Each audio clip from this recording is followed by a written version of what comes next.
श्री स्वामी समर्थ. नमस्कार मंडळी.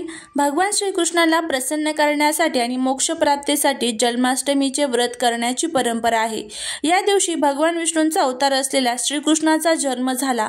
म्हणूनच दरवर्षी श्रावण महिन्यातील कृष्ण पक्षातील अष्टमी तिथीला जन्माष्टमीचा सण साजरा केला जातो. श्रीकृष्ण हे भगवान विष्णूंचे 8वे अवतार म्हणून मानले जातात. त्यामुळे देशभर कृष्ण जन्माष्टमी साजरी केली जाते.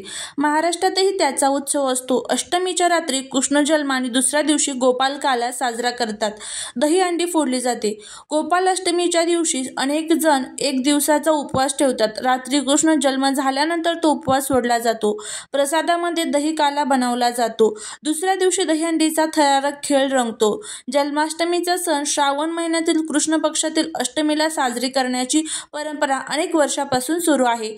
श्रावण महिन्यातील कृष्ण पक्षातील अष्टमीलाच रोहिणी नक्षत्रात भगवान श्रीकृष्णांचा जन्म झाला असे मानले जाते. मध्य प्रदेशात आणि मध्य भारताच्या बऱ्याचशा भागात पौर्णिमेनंतर हा महिना असलेल्या पंचांगणात आपल्याला दिसून येते. आणि त्यानंतर जन्माष्टमीचा सण म्हणजे जन्माष्टमी कशी साजरी करतात तर जन्माष्टमीच्या दिवशी लोक उपवास करून भगवान श्रीकृष्णाचा जन्मदिवस साजरा करतात. उपवास अष्टमीला सुरू होतो आणि नवमीला संपतो. व्रत पाळणाऱ्यांनी सप्तमी तिथीपासूनच ब्रह्मचर्य पाळायला सुरुवात करावी आणि सर्व इंद्रियावर नियंत्रण ठेवावे. जन्माष्टमीच्या दिवशी काही घरांमध्ये श्रीकृष्णाचे बालरूपाची विधिवत पूजा होते, तर दुसऱ्या दिवशी दहीहंडी फोडून गोपालकाला साजरा केला जातो. महाराष्ट्रात गोपालकाला म्हणजे दहीहंडी करण्याची परंपरा आहे. जन्माष्टमीच्या दिवशी सकाळी लवकर स्नान करून हातात गंगाजल घेऊन व्रत करण्याचा संकल्प करायचा असतो. या दिवशी भगवान श्रीकृष्णाच्या बाल गोपाल रूपाची पूजा केली जाते. असं मानलं जातं की हे व्रत केल्याने भगवान श्रीकृष्ण सर्व मनोकामना लवकर पूर्ण करतात. कृष्ण जन्माष्टमीच्या दिवशी लाडू गोपालांना प्रसन्न करण्यासाठी अनेक प्रकारचे पदार्थ अर्पण केले जातात.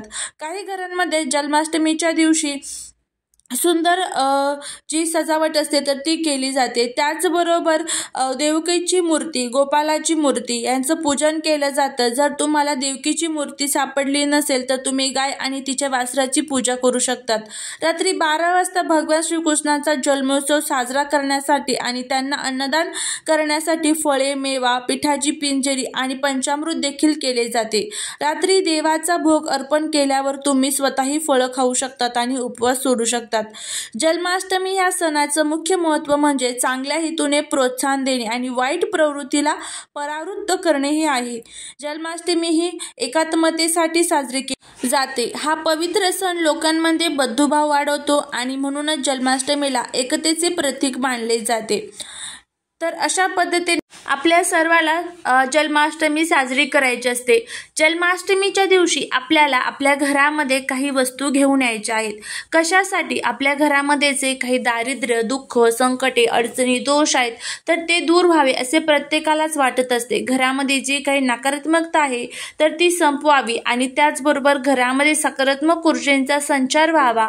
त्याचबरोबर घरामधील जे काही दोष आहेत तर ते दूर होऊन घराची खूप मोठ्या प्रमाणात प्रगती व्हावी.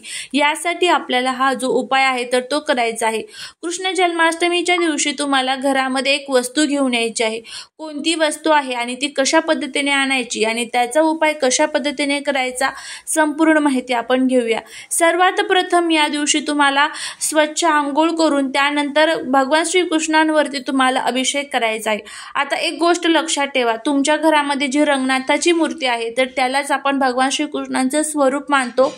आता तुमच्याकडे जर रंगनाथाची मूर्ती नसेल देवघरामध्ये तर तिची स्थापना तुम्ही या दिवशी म्हणजे जन्माष्टमीच्या दिवशी साजरी करू शकता.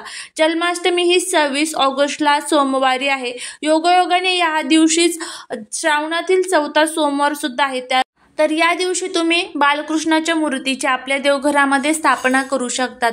त्याच्यानंतर आपल्याला आपल्या घरातील जे काही दुःख, दोष, दारिद्र्य आहे तर ते दूर करण्यासाठी हा जो उपाय आहे तर तो करायचा आहे. याच्यासाठी आपल्याला आपल्या घरामध्ये या दिवशी आता मी तुम्हाला ही जी वस्तू सांगत आहे तर ती तुम्हाला खरेदी करून आणायची आहे. तर काय करायचं आहे बघा, सर्वात प्रथम तुम्हाला या दिवशी 2 मोरपीस आपल्या घरामध्ये खरेदी करून आणायचे आहे. मोरपीस हे भगवान श्रीकृष्णांना अतिशय प्रिय आहे. सर्वांनाच माहीत आहे त्यांनी मोरपिसाला आपल्या डोक्यावरती धारण केलेलं आहे. तर ह्या 2 मोरपिसांचा आपल्याला उपाय करायचा आहे. आता हे 2 मोरपीस तुम्ही याच दिवशी खरेदी करून आणायचे आहे. ऑलरेडी तुमच्या घरामध्ये असेल तरीही तुम्हाला खरेदी करून आणायचे आहे.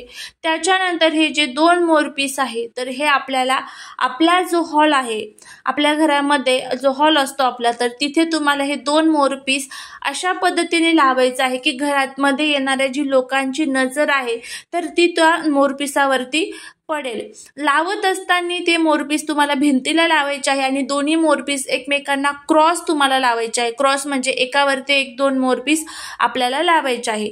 आता हे 2 मोरपीस लावल्यानंतर काय होणार आहे, घरामध्ये जी कटकट, भांडण, वादविवाद, नकारात्मकता असते तर ती संपून आपल्या घराची खूप मोठ्या प्रमाणामध्ये प्रगती होत असते. कारण मोरपिसामध्ये नकारात्मकता शोषण्याची खूप मोठी क्षमता असते.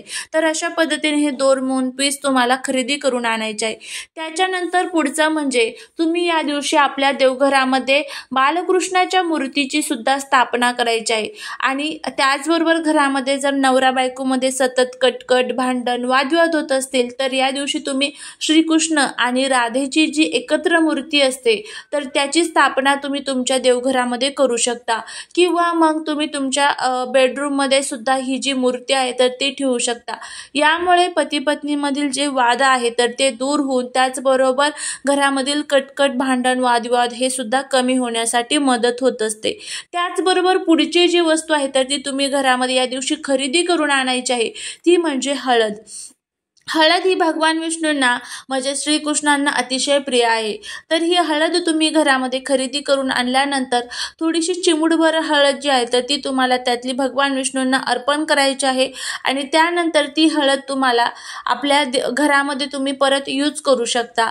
तर अशा पद्धतीने ह्या 3 ते 4 वस्तू आहेत, ह्या वस्तू तुम्ही तुमच्या देवघरामध्ये या दिवशी खरेदी करून आणायच्या आहे. त्याच्यानंतर पुढची जी वस्तू आहे ती म्हणजे गाय आणि वासराची मूर्ती.